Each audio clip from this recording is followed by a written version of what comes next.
Página 37. El auge de los robots, por Martín Ford, 2006. Capítulo 2. Ser diferente esta vez. 7 tendencias fatales. 2.3. Altibajos del mercado. Un mercado a la baja para los trabajadores y al alza para las empresas.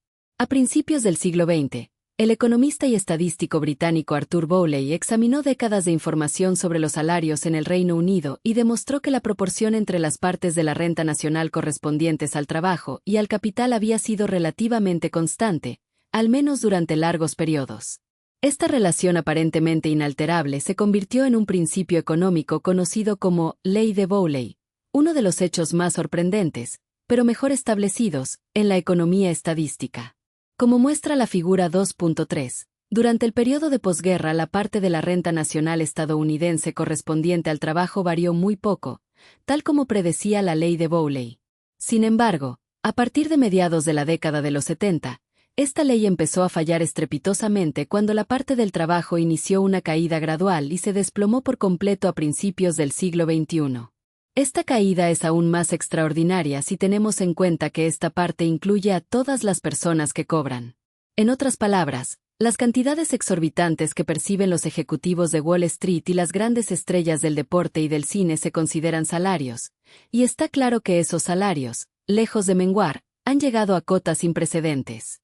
Una gráfica que mostrara la parte de la renta nacional correspondiente a los trabajadores normales, el 99% inferior de la distribución de las rentas, evidenciaría una caída aún peor. Comentario.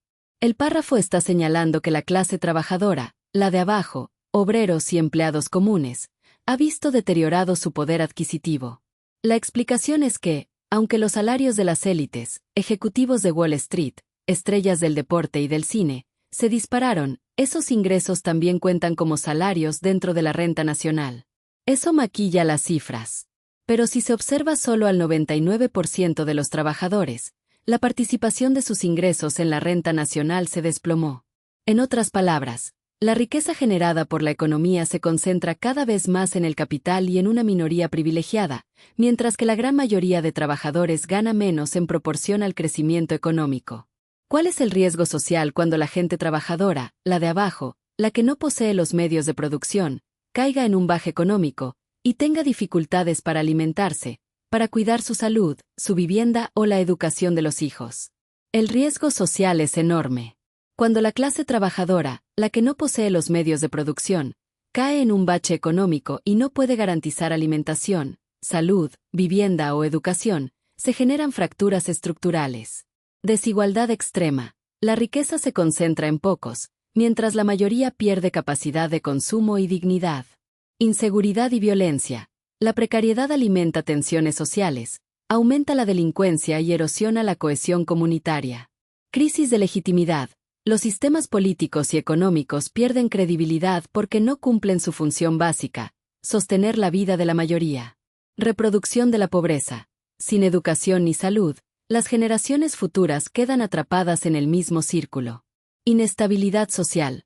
Surgen protestas, movimientos de resistencia y, en casos extremos, estallidos sociales que cuestionan el orden establecido. En síntesis, cuando la base trabajadora no puede sostener su vida cotidiana, el tejido social entero se desgarra. La economía deja de ser motor de bienestar y se convierte en un mecanismo de exclusión. Y es por eso que las nuevas generaciones sienten apatía para formar familia y tener hijos. No les conviene. Vivirían para sostener a los hijos, pagar cuentas, deudas, y para ellos, quedaría muy poco. No podrían vivir cómodos ni felices. Sí, lo que describes es una consecuencia directa de la precarización. Cuando la clase trabajadora percibe que formar familia significa hipotecar su vida entera en deudas, cuentas y sacrificios, aparece la apatía generacional. Económico. Los salarios no alcanzan para sostener hijos, vivienda y salud. La reproducción se convierte en un lujo. Social. Se rompe el pacto implícito de que el esfuerzo laboral garantiza estabilidad. Cultural. La idea de familia pierde atractivo, porque se asocia más con carga que con proyecto vital. Psicológico. Predomina el miedo a no poder ofrecer bienestar, lo que genera frustración y renuncia. En síntesis, cuando la economía expulsa a la mayoría de la posibilidad de vivir con dignidad, las nuevas generaciones optan por no reproducirse. Es un síntoma de crisis social profunda. La vida se reduce a sobrevivir, no a proyectar futuro. El autor escribe: mientras la proporción de la renta nacional correspondiente a los trabajadores caía en picado, la correspondiente a las empresas no paraba de crecer.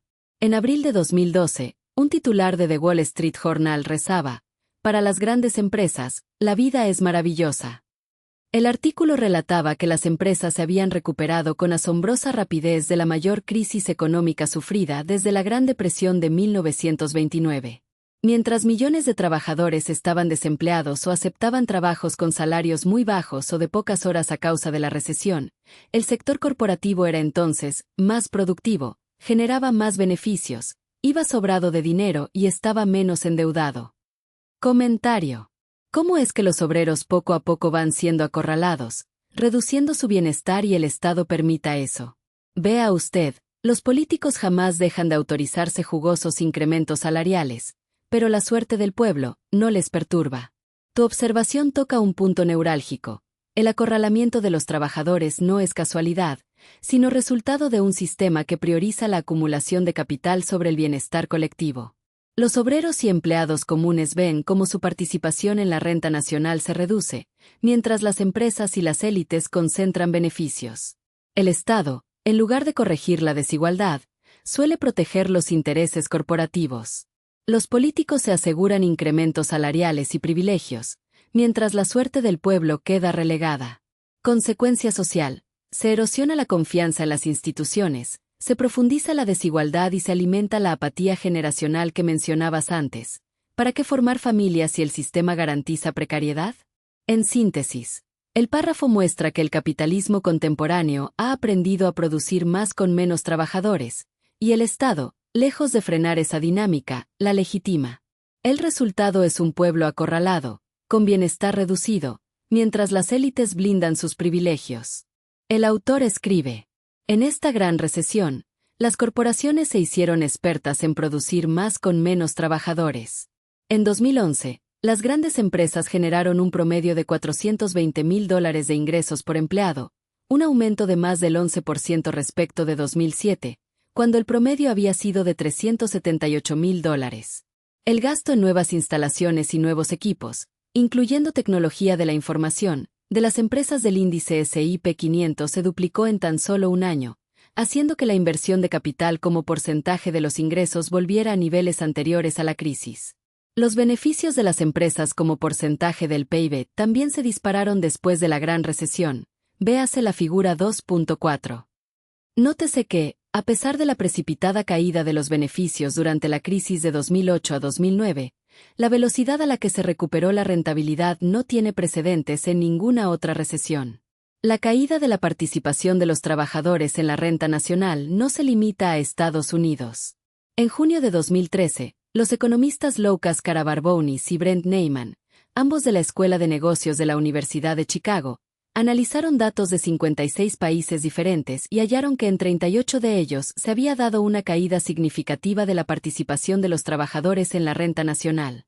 Concretando más, observaron que en Japón, Canadá, Francia, Italia, Alemania y China esta caída había sido mayor que en Estados Unidos en un periodo de 10 años. En el caso de China, el país que la mayoría de personas supone que está acaparando más puestos de trabajo, la caída fue en picado y triplicó la de Estados Unidos. Carabarbonis y Neyman concluyeron que este desplome mundial de la participación de los trabajadores se había debido a una mayor eficiencia de los sectores que producen capital, atribuible a los avances en la informática y en la tecnología de la información. Los autores también observaron que una participación estable de los trabajadores sigue siendo una característica fundamental de los modelos macroeconómicos. Es decir, parece que solo los economistas no han entendido las implicaciones de la divergencia entre el crecimiento productivo y el aumento salarial a partir de 1973, y siguen incluyendo tranquilamente la ley de Bowley en las ecuaciones de sus modelos económicos. Comentario. Puede ser cierto que la tecnología y automatización acelera la producción y reduce al personal humano operativo. Debido a esto, podría suceder que algunos productos no serán considerados en el consumo humano, porque la gente ya vive en precariedad o no tiene empleo seguro. Un consumo reducido termina afectando a todo el sistema. La tecnología y la automatización permiten producir más con menos trabajadores, pero eso genera un efecto perverso. Producción acelerada. Las empresas logran eficiencia y reducen costos al sustituir mano de obra por máquinas y algoritmos. Precariedad laboral. Los obreros y empleados calificados pierden estabilidad, muchos quedan desempleados o con salarios insuficientes. Consumo reducido. Si la mayoría vive en precariedad, no puede comprar lo que se produce. El mercado interno se debilita. Riesgo sistémico. El capitalismo necesita consumidores. Si la base trabajadora no puede consumir, el sistema entero se resiente. Exceso de oferta, caída de demanda, crisis de sobreproducción. En síntesis, la automatización sin redistribución social crea una paradoja. Se produce más, pero se vende menos, porque la gente no tiene ingresos suficientes. Es el mismo círculo que históricamente ha llevado a crisis profundas. Página 42.